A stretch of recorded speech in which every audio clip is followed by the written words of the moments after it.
Rádio Rio de Janeiro, a emissora da Fraternidade, passa a apresentar Luz na Penumbra, programa que leva ao seu coração a mensagem da doutrina espírita.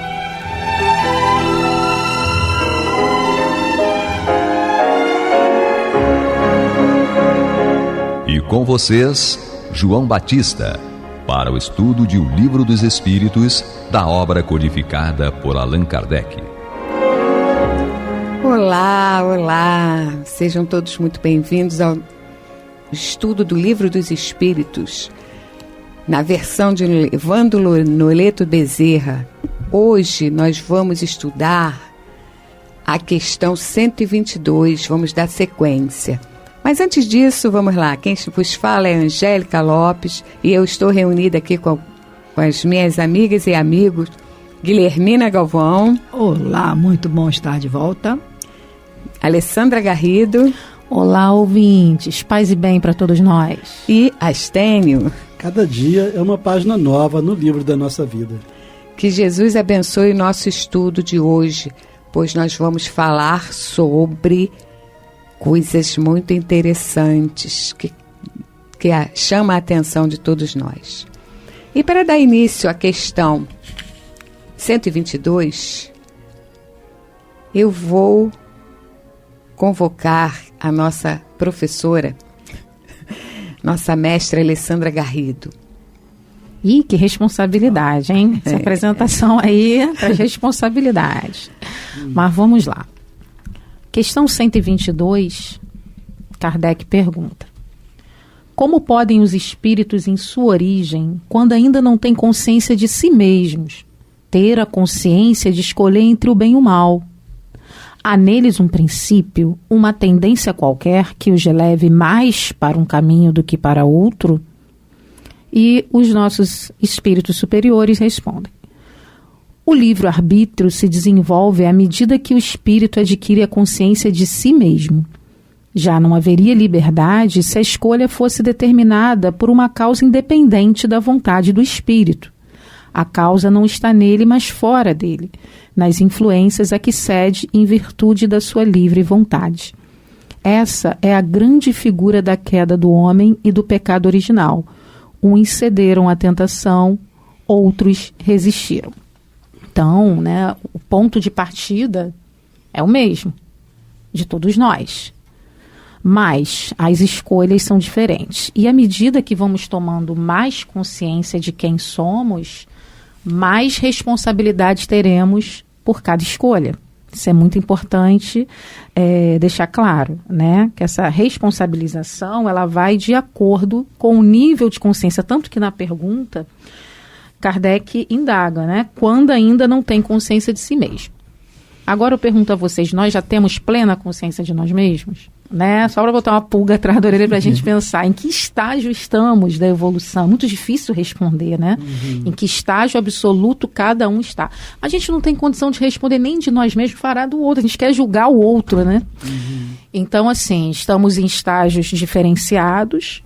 E realmente, né, nessa questão do Kardec, que ele coloca, ainda não temos essa consciência plena. Mas na sua origem, quando essa consciência é praticamente inexistente. Eu não sei se é praticamente, meus amigos aí me ajudem, se é inexistente ou se não é. Mas, enfim, nesse contexto, o livre-arbítrio vai se desenvolvendo à medida, uma coisa vai caminhando com a outra. Mas essa questão é muito difícil. É um grande desafio, vou passar para os amigos. Segue, Astênio, vamos ver essa questão aí. Vamos lá. Mas você está no caminho certo, não te cortando, Astênio. Você está no caminho certo. Existe uma conscientização e uma influência que vai nos desafiando a cada dia. Vamos ouvir, Astênio, depois eu... Então, eu tenho o hábito de procurar extrair informações que estão na própria pergunta, né? Porque Kardec, quando ele se dirige aos espíritos, fala como podem os espíritos em sua origem, quando ainda não têm consciência de si mesmos. Então Kardec está partindo do pressuposto, e obviamente que esse pressuposto decorreu de informações anteriores que ele recebeu dos espíritos, dizendo que os espíritos em sua origem, nesse momento, inicial, momento zero da criação, que nós não temos absolutamente qualquer informação a respeito desse momento, de quando se deu, onde se deu, né? Nós não somos crias da Terra. Esse nosso momento zero da criação pode não ter sido vinculados ao planeta Terra. Então, como podem os espíritos, em sua origem, quando ainda não têm consciência de si mesmos, então a consciência ela vai ser despertada a partir de um determinado momento das várias experiências, né? Nós sabemos que a questão do princípio espiritual, então nós temos, sei lá, o nosso gato dentro da nossa casa. Como ele ainda não tem consciência de si mesmo, ele ainda não pode ser designado de espírito, né? Entretanto, um dia essa consciência vai despertar, e aí ele vai ser chamado de espírito, né? Isso nos lembra lá o filósofo que dizia, penso, logo existo, né? Quer dizer, eu passo a existir a partir do momento em que eu começo a produzir pensamentos, né? Então, como podem os espíritos, em sua origem, quando ainda não têm consciência de si mesmo, ter a liberdade de escolher entre o bem e o mal? Pergunta super interessante de Kardec, né? Porque se ele é ignorante, né, no momento inicial, né, ele é necessariamente ignorante porque ele foi criado assim, né? Como é que ele pode escolher nesse momento entre o bem e o mal, né? Aí Kardec prossegue. Há neles um princípio, uma tendência, Kardec esgotar a questão, né? Porque, então, em que momento ele se torna responsável? Ele não poderia escolher entre o bem e o mal no momento da ignorância? É isso que nós vimos nas questões anteriores. No momento em que ele, na fase de ignorância, ele poderia escolher entre o bem e o mal. Aí Kardec falou, como é que ele poderia escolher entre o bem e o mal se ele era ignorante? Não é? Então, o Kardec prossegue com a pergunta. Há neles um princípio, uma tendência qualquer que os leve mais para um caminho do que para outro, né? Pergunta excelente, né? Então Deus deixou uma pitadinha, pelo menos, né? Que o levasse mais para escolher o mal do que para escolher o bem, ou o contrário, mais para escolher o bem do que escolher o mal.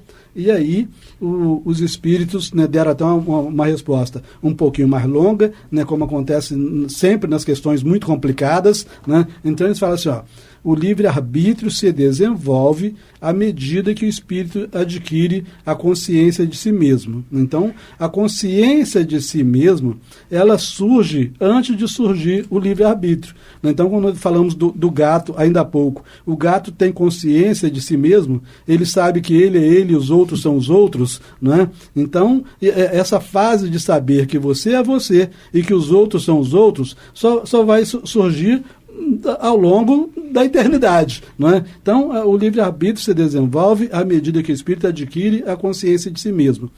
Já não haveria liberdade, isso aqui filosoficamente é extremamente interessante, não haveria liberdade se a escolha fosse determinada por uma causa independente da vontade do espírito. Ou seja, se Deus tivesse estabelecido aquela tendência qualquer, né, que Kardec coloca na pergunta, né? Então aí sim é que não haveria liberdade, porque Deus é que botou lá a pitada, né, de desejo, né, para o bem ou para o mal, né?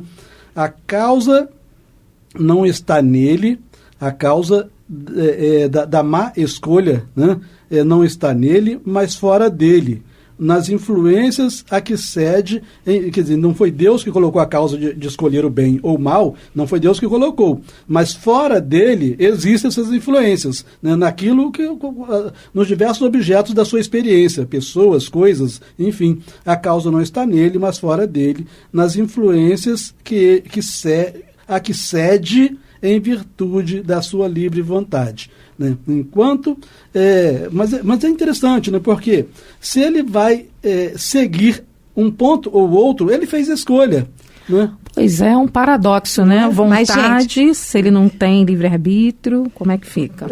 Mas vamos ver o seguinte, a gente está colocando aqui como se ele estivesse partindo do zero, certo? Mas ninguém parte do zero. Porque o princípio inteligente que alcança a consciência e o livre-arbítrio para se transformar no espírito, e daí dá a sequência na sua ordem de progresso, ele passou pelos estágios de aquisição de um monte de aprendizado que vão lhe dar subsídios para fundamentar uma escolha. Em sua consciência, quando ele coloca aqui, Kardec coloca, quando assume consciência de si mesmo. Exatamente. Em sua consciência, o que está inscrito lá? Gravado como na tábua de Moisés? As leis divinas. Então, as leis divinas são a diretriz, está lá, insípida na sua consciência, que vão determinar vão dar parâmetros para ele fazer uma escolha mais assertiva ou não. O fato de fazer escolhas mais assertivas ou não vai estar sobre a influência dele se deixar levar por uma coisa externa. Fala, Guilherme, depois eu continuo. Eu estava citando junto, porque essa primeira fase dos espíritos é sensacional. O livre-arbítrio se desenvolve na medida em que o espírito adquire a consciência de si mesmo. Então, quando o espírito adquire a consciência de si mesmo e automaticamente o livre-arbítrio vai surgindo, tipo, eu sou um ser humano, eu sou alguém. Tá, eu sou alguém e eu posso escolher. E eu tenho necessidades. E eu tenho possibilidade, eu posso escolher. Aí vai depender, ele disse aqui, não haveria liberdade de escolha se a coisa fosse pré-determinada. Não, você vai ser ruim e você vai ser bom. Aí ele coloca aqui, a causa não está nele, mas fora dele, nas influências. Aí no momento em que você, claro, não é de repente, à medida em que você vai adquirindo a consciência de si próprio, durante todo o período, as influências acontecem. As influências estão acontecendo. E a forma como você vai influenciar um monte de coisa. A forma como você vai escolher é quem vai determinar. A escolha é individual nossa. E ele coloca, o Espírito coloca aqui. Aí ele coloca, inclusive, no final, a causa não está nele, mas fora dele, nas influências que cedem em virtude da livre vontade, a gente tem a opção de escolher. Pode ser mais fácil, mas claro que escolher pelo bem é muito mais difícil sempre. Porque as oportunidades, muitas aspas aí, as oportunidades e as ofertas são sempre muito mais confortáveis se não tiver uma grande responsabilidade por cima disso. E para nós é muito mais confortável. Até a gente adquirir essa consciência de espírito imortal, leva um tempo. E aí é o livre-arbítrio. Aí ele coloca na grande frase final, é a grande figura da queda do homem e do pecado original. Sim, é muito interessante a percepção que foi passada para nós. Ninguém nasceu com esse pecado original. A gente nasceu com livre-arbítrio. E livre-arbítrio é igual a decisão. Bom, como a Alessandra falou, uma questão que vai mexer com o nosso cérebro. Vamos dar continuidade após a nossa vinheta. Você está ouvindo pela Rádio Rio de Janeiro o programa Luz na Penumbra, com estudo de O Livro dos Espíritos, na apresentação de João Batista. Muito bem. Então, levando em consideração que a gente vai adquirindo informações enquanto princípio inteligente, e ao chegarmos na condição de espírito, quando a gente assume a capacidade de se reconhecer, né, ter uma consciência e um poder de escolha, um poder de decisão, aí começa a nossa trajetória. E na questão 122A, ele questiona, Kardec continua questionando, de onde vêm as influências que exercem sobre ele? Ou seja, se na questão anterior ele disse que as influências externas vão determinar eu escolher assertivamente ou negativamente, então, de onde vêm essas influências? Segue, Astene. Então, vamos lá. A pergunta aqui ela é mais fácil de ser entendida. A resposta está um pouquinho mais complicada, né? Mas vamos lá. Então, Kardec fala assim, de onde vêm essas influências, né, que se exercem sobre ele? E aí, obviamente, que para nós pareceria mais lógico, né, que vem de todos os lados, né, onde ele esteja sendo colocado ou está sendo levado a desenvolver as suas experiências de todos os lados. Mas os espíritos acho que aproveitam a ocasião para dar destaque à questão da obsessão, né? Porque eles falam assim, essas influências procedem dos espíritos imperfeitos que procuram apoderar-se dele, né? Então, dá aquela ideia de que é o velho problema da relação entre o plano espiritual e o plano físico. Só que nós sabemos da terrível influência que um homem também exerce sobre outro homem, né? Existe até a influência do homem sobre os espíritos, né? Nós aprendemos em outras questões do Livro dos Espíritos, mas aqui, se nós não estivéssemos estudando essa questão do Livro dos Espíritos, nós iríamos achar que as influências recíprocas, quer dizer, entre os próprios homens, é que determinariam mais isso do que essa que os espíritos estão dizendo aqui.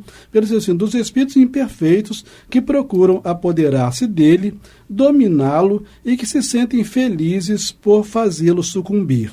Mas aí a gente vê que mesmo nas relações entre os homens, isso também se dá. Quando um homem se desvia comportalmente, por exemplo, moralmente, para se dedicar ao uso de substâncias alucinógenas, né?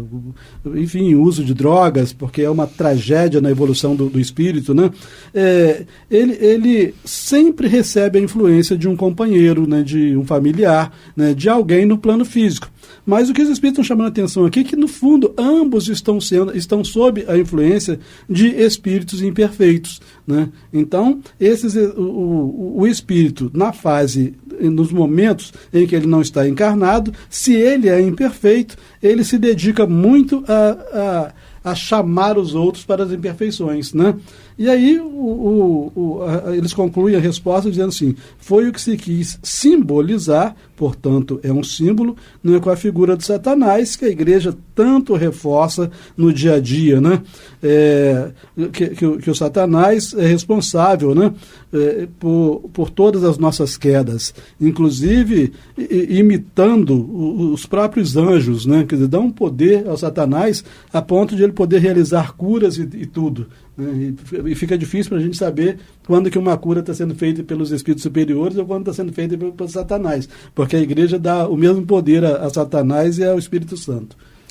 Eu achei interessante, né, o fato dos espíritos superiores aqui destacarem essa influência do mundo espiritual, porque existe uma outra pergunta lá atrás, né, no Livro dos Espíritos, em que Kardec pergunta se existe essa influência, e os espíritos respondem, frequentemente eles vos dirigem.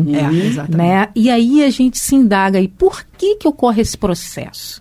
Né? Por que Deus permite, sendo soberanamente justo, bom, né, e misericordioso?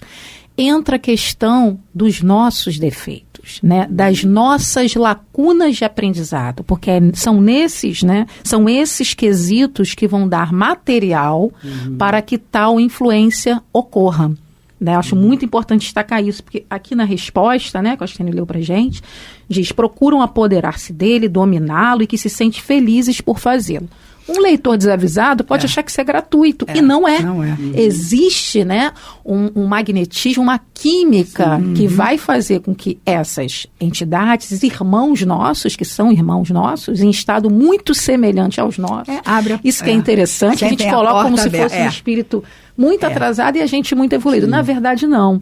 São irmãos muito próximos a nós, que percebem, né, essas lacunas que são semelhantes e querem fazer, né, escorregar. São grandes instrumentos de aprendizagem para a gente. São grandes instrumentos de evolução. Temos que agradecer por estar ali na nossa cola, porque através dele nós vamos nos melhorar. Porque se não nos melhorarmos, a influência vai ser cada vez pior. E é interessante, só para fazer um comentário aqui, dos espíritos imperfeitos que procuram apoderar-se deles. Como você diz, são instrumentos. E só vão ter êxito se nós abrirmos as brechas. E a história do semelhante atrai semelhante. Então, se você estiver numa boa, seguindo o teu caminho, procurando fazer o seu melhor, eles vão ter mais dificuldade. E aí os espíritos superiores terão mais facilidade, né, de nos ajudar. Exatamente. Bom, na questão 122b, ele continua. Tal influência só se exerce sobre o espírito em sua origem. Dá sequência. Exato. Aí a resposta é óbvia em seguida, né? a influência o segue na sua vida de espírito, até que haja conseguido tanto império sobre si mesmo que os espíritos maus desistem de obsidiá-lo. Tipo assim, os companheiros que estão ainda na fase de se ter prazer em causar mal, desviar-os, né? Ou aumentar suas hostes, por desespero, até porque se fossem felizes não estariam fazendo isso. Ignorância, né? Exato, o mal por ignorância é uma ignorância. E desespero, senão não estariam fazendo isso, estariam procurando fazer o bem. Mas, e aí depende da gente, só depende da gente. Aí ele coloca aqui, vai seguir sim, até que nós consigamos nos manter de tal maneira isentos com o nosso comportamento, com as nossas escolhas, porque o livre-arbítrio está aí. Você escolhe se você quiser. Sim.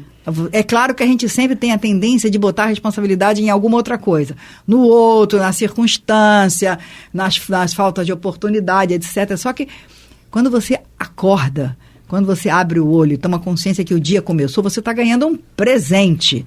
O que você vai fazer daquele dia, e cada dia é um dia. Então, o que você vai fazer daquele dia faz parte do armazenamento daquilo que você será.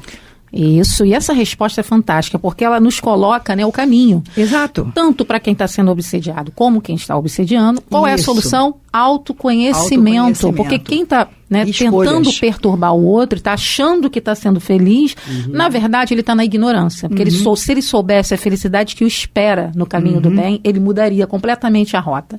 E no nosso caso também, porque essas lacunas, essas brechas, essa química, esse magnetismo só é permitido porque ainda vacilamos, né? Principalmente pelo medo, tá? O medo é um grande alimento para que o mal trabalhe. Então precisamos confiar mais na justiça divina, ter mais fé e mudar nossas atitudes. Exatamente. Exato. E essa questão de, por que então Deus criou o mal? Deus não criou o mal, não. Entende? O mal é uma ignorância do bem. Exatamente. Quando você não conhece os benefícios do bem, você se deixa levar, influenciado também pelo seu egoísmo, pela sua vaidade, pelo seu orgulho, às interferências de espíritos afins. Somos ligados por afinidades. Então, quando eu falava sobre obsessão, né, tinha uma passagem que eu dizia assim, se você está lá capinando, virando um concreto debaixo de um sol de 40, de 50 graus, pode perguntar se tem algum espírito participando ali. Não tem, meu filho. Só lembrar, eu assisti uma palestra da Ana Guimarães uma vez, sobre a obsessão, em que ela dizia assim, o espírito obsessor, nenhum espírito obsessor aguenta um tanque de lavar roupa. Isso. Né? Então, seja ocupado, esteja trabalhando, produtivo. E se você está fazendo alguma coisa na obra na hora do bem mesmo, eles não vão querer te incomodar. Porque o que eles querem é você ocioso e ajudando a eles a perturbar mais ainda outras situações.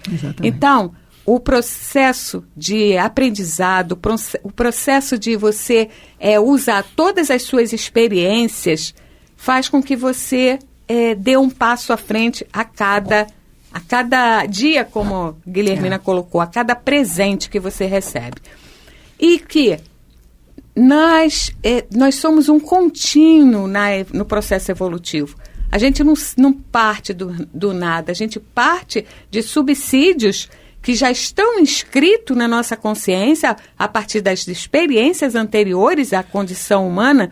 E quando a gente chega na condição de espírito e a gente vai desenvolver uma coisa chamada amor, porque os outros sentimentos já foram, sentimentos e sensibilidades e instintos já foram desenvolvidos em outros reinos, mas quando a gente chega na condição de ser um espírito e começa a nossa caminhada no reino hominal, a gente só está começando. Então, a gente tem que levar muito em consideração tudo que a gente já aprendeu e já adquiriu nessa trajetória. É isso aí. Agradecemos muito a todos os participantes, né, desta reunião de hoje. Agradecemos aos nossos mentores espirituais e a Jesus por ter nos dado a possibilidade de estar trabalhando e levando conhecimento para todos os nossos ouvintes, porque só o conhecimento liberta a gente e faz com que a gente tenha certeza de escolher sempre o melhor. Graças a Deus. Graças a Deus. Você está ouvindo o programa Luz na Penumbra.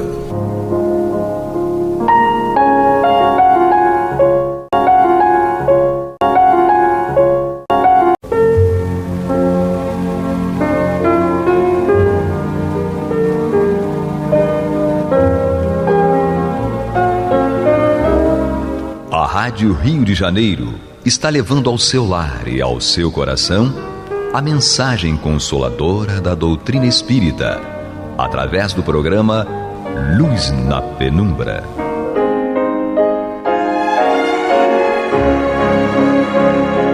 E com vocês, Antônio de Pádua Barbosa, para comentar o Evangelho segundo o Espiritismo, da obra codificada por Allan Kardec.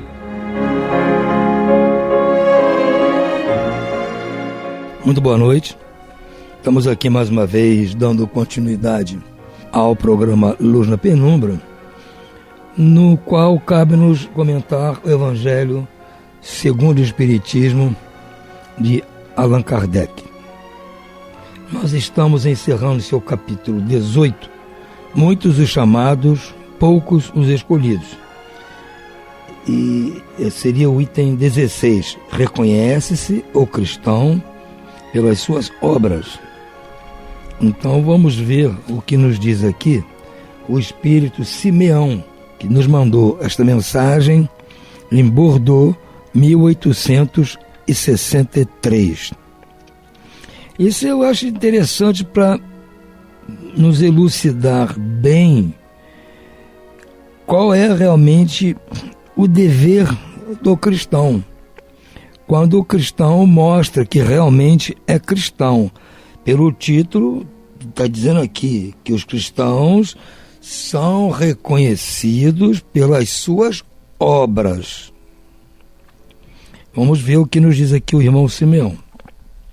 Diz ele assim: nem todos os que me dizem Senhor, Senhor, entrarão no reino dos céus, mas somente aqueles que fazem a vontade do meu Pai que está nos céus.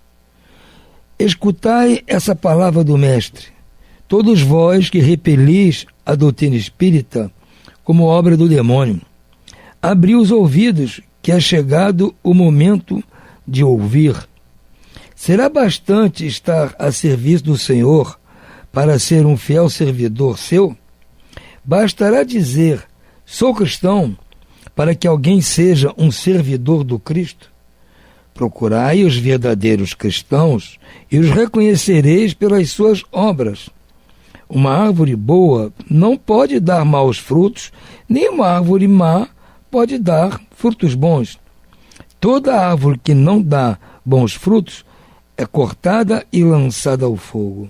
São do Mestre essas palavras. Discípulos do Cristo, compreendei-as bem.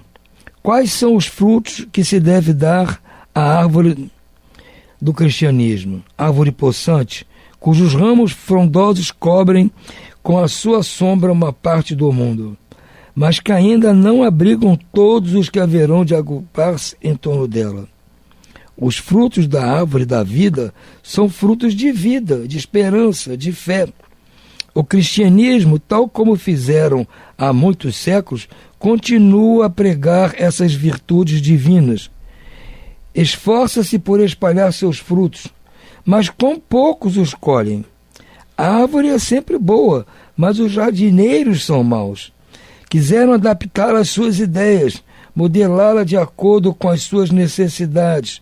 Talharam-na, rebaixaram-na, mutilaram-na. Seus ramos estéreis não dão maus frutos, porque não mais os produzem. O viajor sedento, que se detém sob sua sombra à procura do fruto da esperança, capaz de lhe restabelecer a força e a coragem, somente se depara com uma ramagem árida, penunciando tempestade. Em vão pede o fruto de vida à árvore da vida. Ressecadas, as folhas caem, a mão do homem tanto as manipulou que as queimou. O nosso irmão está fazendo aqui uma analogia muito interessante e para a qual nós temos que nos atentar. Porque se nós formos ver a história do cristianismo, começado lá na época de Paulo, principalmente, Pedro, Paulo, João, Tiago, esses apóstolos do Cristo após a sua partida, desenvolveram a sua doutrina, tentaram espalhá-la primeiramente para o próprio povo de Israel, mas não foram bem aceitos, então resolveram levar aos gentios, ou seja, aos não-judeus. Por isso Paulo é chamado de o apóstolo dos gentios, que levou isso para gregos, para turcos, para romanos, para todos aqueles povos que circundavam ali o mar Mediterrâneo. E partiu de lá, de Jerusalém, em direção a Roma, fazendo essa pregação. E aqueles povos resolveram aceitar o cristianismo, as palavras de Jesus, até que não eram judeus, eram pagãos, tinham aquelas suas seitas politeístas, adoravam a vários deuses, mas perceberam que não estava dando muito certo, resolveram então aceitar a proposta cristã. Mas é claro que eles vinham de tradições seculares, com as suas religiões, com seus costumes, suas tradições. E não pode de uma hora para outra alguém largar tudo para mudar, da água para o vinho, mudar de uma coisa para outra assim. Então, eles foram aceitando as propostas do Cristo, mas não abdicaram de vários costumes que ainda tinham das suas religiões, das suas sociedades, né? Então, é muito natural que durante esses séculos todos o cristianismo fosse sendo deturpado, vilipendiado, tergiversado por essas pessoas. É uma coisa até certo ponto natural. E os cristãos verdadeiros, aqueles de primeira hora, que foram mártires, etc., não tiveram força para impedir esse quadro. Até porque a religião cristã foi adotada pelo próprio Império Romano. Foi imposta à força a diversas colônias dos romanos. Então, a coisa não ficou muito bem parada. Então, algumas coisas foram deturpadas, como ele diz aqui. A árvore do cristianismo veio nos trazer bons frutos. Então diz assim, quais são os frutos que deve dar a árvore do cristianismo, árvore possante, cujos ramos frondosos cobrem com sua sombra uma parte do mundo, mas que ainda não abrigam todos que haverão agrupar-se em torno dela. Quais são esses frutos que essa árvore do cristianismo tem que nos dar? Aqui, os frutos da árvore da vida são os frutos da vida, de vida, de fé e de esperança. Então, o cristianismo tinha que trazer isso para nós. Vida, fé, esperança. Ele diz aqui, o cristianismo, tal como fizeram há muitos séculos, continua a pregar essas virtudes divinas. Quer dizer, o cristianismo continua pregando isso. Esforça-se por espalhar os seus frutos. Ele continua se esforçando, o cristianismo continua vivo, continua espalhando os seus frutos. Mas quão poucos os colhem. Porque as pessoas não entendem que precisa se passar por uma modificação muito grande no seu íntimo. Não é simplesmente para entender o cristianismo, que muitos entendem, mas para praticar o cristianismo. É a grande dificuldade que temos todos, ainda temos nós todos. Então, passaram-se 18 séculos nesta situação. Veio a reforma protestante, tentou modificar o quadro, mas não conseguiu modificar o quadro. Há muitos interesses envolvidos, muitos poderes envolvidos. A religião, na época, a católica, estava imiscuída com os poderosos, com os soberanos de plantão. A reforma protestante veio para mudar isso. Mas o que acabou, ela ainda... Há países hoje que ainda a religião bancada pelo Estado é uma religião luterana. Então, é difícil isso se romper, as pessoas entenderem isso. Então, quer dizer que, alegoricamente, as pessoas ainda não colhem os frutos do cristianismo. A árvore é sempre boa, mas os jardineiros são maus, ou seja, aqueles que colhem os frutos da árvore não quer que são maus, a árvore continua sendo boa.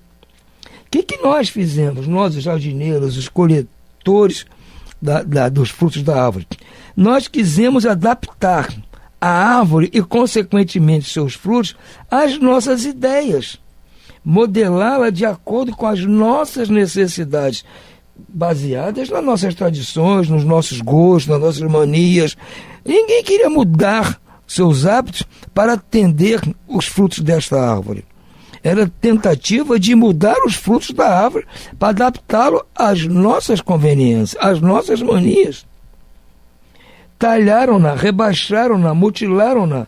Seus ramos estéreis não dão maus frutos. Ou seja, os ramos ficaram estéreis, mas não estão dando maus frutos, porque não mais os produz. Ela simplesmente não produziu mais. Ela não ia dar maus frutos. O cristianismo não ia dar maus frutos. Mas de tanta mutilação, tanta tentativa de adaptá-la aos costumes nossos, ela parou de dar seus frutos. Então diz aqui, o viajor sedento, que se detém sob sua sombra à procura do fruto da esperança, capaz de lhe restabelecer a força e a coragem, somente se depara com uma ramagem árida. Ou seja, a árvore está secando, ficou ressecando. Então aquele que foi para o seu abrigo, buscando uma proteção, buscando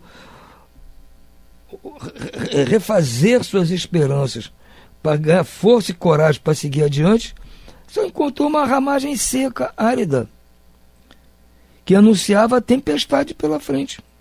Em vão, ele pede o fruto de vida, a árvore da vida. Ele pede vida à árvore. Ressecadas as folhas caem. E a mão do homem tanto a manipulou, que queimou.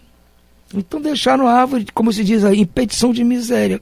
Então aquele que vai buscar refúgio nessa árvore do cristianismo, buscando frutos da vida, sombra da esperança, do alívio, do consolo, não encontra mais. Ela está misturada com todos os problemas nossos sociais, da vida, problemas políticos.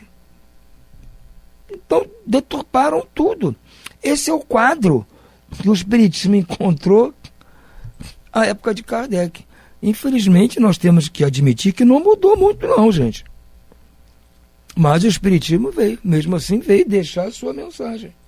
Então diz ele aqui, abri, pois, os ouvidos e os corações, meus bem-amados. Cultivai essa árvore da vida, cujos frutos dão a vida eterna.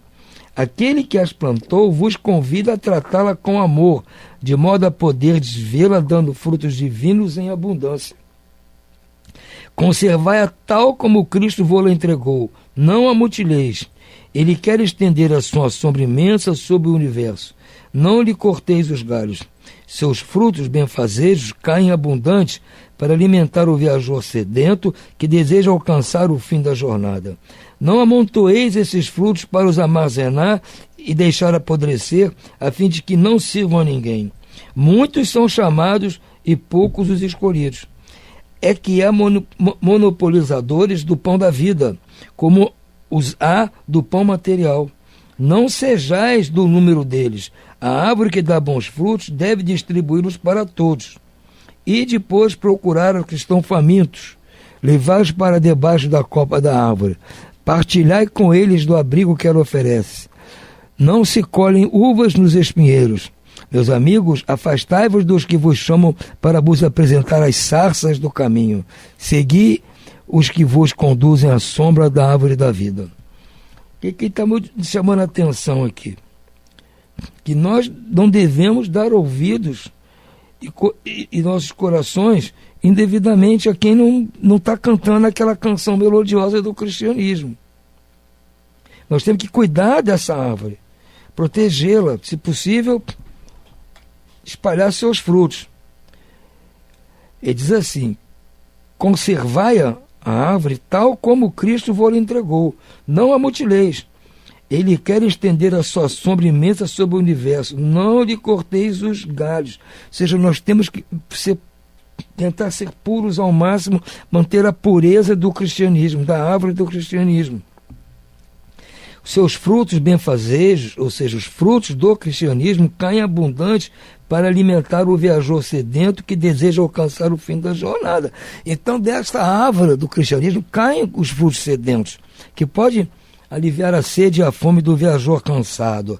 Mas não amentoeis esses frutos para os armazenar e deixar apodrecer, a fim de que não sirvam a ninguém. Então ele diz que nós não podemos ser egoístas. Pegar os frutos só para nós, amontoar aqui, guardar, eles acabam apodrecendo e não servem a ninguém. Bom, nós temos que espalhar, servir esses frutos. Se nós conseguimos colher os frutos dessa árvore do cristianismo, árvore com as palavras do Cristo, com o amor do Cristo, nós devemos distribuir esses frutos. Muitos são chamados e poucos os escolhidos. Nós somos chamados, vem para cá, para a sombra da árvore, vem aqui, tem frutos bons, colhe para você e espalhe. Fomos chamados. Agora, o que vai depender da escolha nossa? É que nós continuemos espalhando esses frutos. E não saímos por aí simplesmente pregando, eu sou cristão, eu sou cristão, eu sou cristão, mas não espalhamos os frutos do cristianismo, que são o amor ao próximo. Simples. O perdão, a misericórdia, a benevolência, a indulgência, é isso que, tolerância, é isso que se pede ao cristão. São as obras. As obras são os frutos. Não basta sair por aí dizendo para todo mundo, eu tenho a árvore do cristianismo aqui, tem muitos frutos e tal, comi, gostei, mas não distribuo. É que há, ele está dizendo isso porque há monopolizadoras do pão da vida, gente que monopoliza essa situação para si, como há os do pão material. Está acompanhando com gente que tem pão, junta, não dá para ninguém, o pão acaba endurecendo, apodrecendo, mofando, e não serve para mais ninguém. São egoístas. Não sejais do número deles. Quer dizer, dizendo para nós não sermos assim. A árvore que dá bons frutos deve distribuí-los para todos. Nós temos que distribuir os frutos do bom cristianismo para todos. Esse é o trabalho do cristão. E depois procurar os que estão famintos, levai-os para debaixo da copa da árvore e partilhai com eles do abrigo que ela oferece. Então nós temos que buscar aqueles que estão necessitados desses frutos da vida, da fé e da esperança, levá-los para debaixo dessa árvore frondosa do cristianismo, para que eles possam ter abrigo, partilhar com eles o mesmo abrigo que nós temos. Disse Jesus, não se colhem uvas nos espinheiros, ou seja, não vai colher o fruto da árvore do cristianismo em outro tipo de árvore, não vai encontrar. Meus amigos, afastai-vos dos que vos chamam para vos apresentar as sarças do caminho. Ou seja, tem gente nos chamando para ir para outro tipo de plantação. Não podemos aceitar isso. Segui os que vos conduzem para a sombra da árvore da vida. Estamos alertando aqui. O Divino Salvador, o justo por excelência, disse, e suas palavras não passarão. Nem todos os que me dizem Senhor, Senhor, entrarão no reino dos céus, mas somente os que fazem a vontade de meu Pai que está nos céus. Que o Senhor de bênção vos abençoe, que o Deus de luz vos ilumine, que a árvore da vida vos ofereça abundantemente seus frutos. Crede e orai. O alerta do nosso irmão Simeão é muito importante. Que não basta dizer que eu sou cristão, eu sou espírita. Mas e daí? O que você está fazendo para honrar esse epíteto? O que você está fazendo? Você está espalhando a palavra de consolo? Você está levando o consolo às pessoas? Está conclamando-as para partilhar com você dos frutos da vida, da fé e da esperança? Porque a melhor mensagem que tem o Espiritismo é a mensagem de esperança com o futuro. Temos que ter fé no futuro. Consolo para o presente e fé no futuro. É isso que o Espiritismo nos propõe. É isso que nos propõe o Cristo. Vamos esquecer o passado já passou. Vamos ficar com o presente, que o presente é um presente de Deus para nós. Deus nos deu um grande presente, é o presente. Mas estamos com um presente complicado, o Espiritismo nos traz consolo, explicando por que estamos passando por essas dificuldades. E nos dá fé para o futuro, porque diz, olha, se você parar de causar esses problemas, como diz Jesus, ide e não pecai mais, não pequeis mais, está dizendo Jesus, porque você precisa do futuro bom. Então, se você pecou no passado e agora está colhendo, não quer colher no futuro, para de pecar, que o futuro teu vai ser brilhante. É simples assim. A palavra do Espiritismo é simples. Consolo para o presente e fé no futuro, esperança para o futuro. E onde encontramos isso? Na árvore do cristianismo. É isso que ele está falando aqui para nós, nos alertando para isso, nos conclamando para isso. Não nos deixar levar por outras cantigas, outros convites para outros tipos de árvores que aparentemente podem dar solução para todos os problemas. Dar solução para todos os problemas. Mas se nós formos escarafunchar a fundo, vamos ver que é conversa fiada. Fora da caridade não há salvação. Este é o lema. E quem prega a caridade é o cristão. E quem pratica a caridade é aquele que tem que se fazer cristão. Não basta simplesmente dizer que é cristão. Como diz o Cristo, nem todos que me dizem Senhor, Senhor, entrarão no reino dos céus, mas somente os que fazem a vontade de meu Pai que está nos céus. Qual é a vontade de meu Pai que está nos céus? Que nos amemos uns aos outros. Simples. Simples. Ou seja, se nosso irmão a quem nós amamos estiver com necessidade, vamos ser caridosos com ele. Se ele errou, vamos ser misericordiosos, indulgentes. É esse que é a nossa regra mestra. Aí sim, nós estaremos fazendo a vontade do Pai que está nos céus. E essa é a proposta do Cristo que nos deixou aqui. Vamos ver se depois de 20 séculos nós conseguimos pôr em prática. Ficamos ora por aqui e desejo a vocês muito boa noite e muita paz.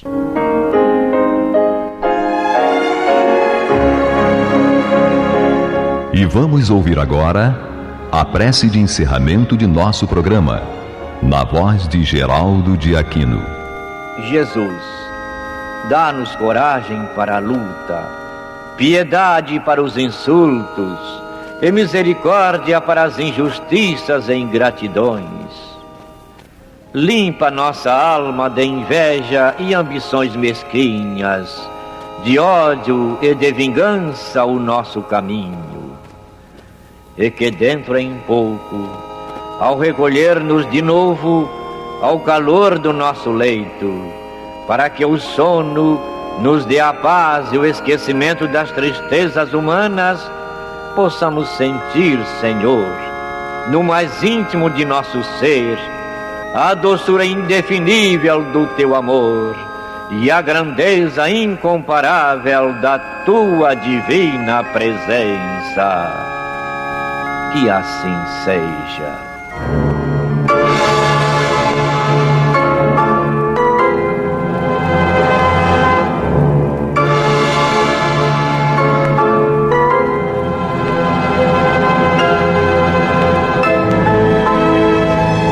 Acabamos de apresentar o programa Luz na Penumbra, que voltará a ser apresentado amanhã às 21 horas nesta emissora.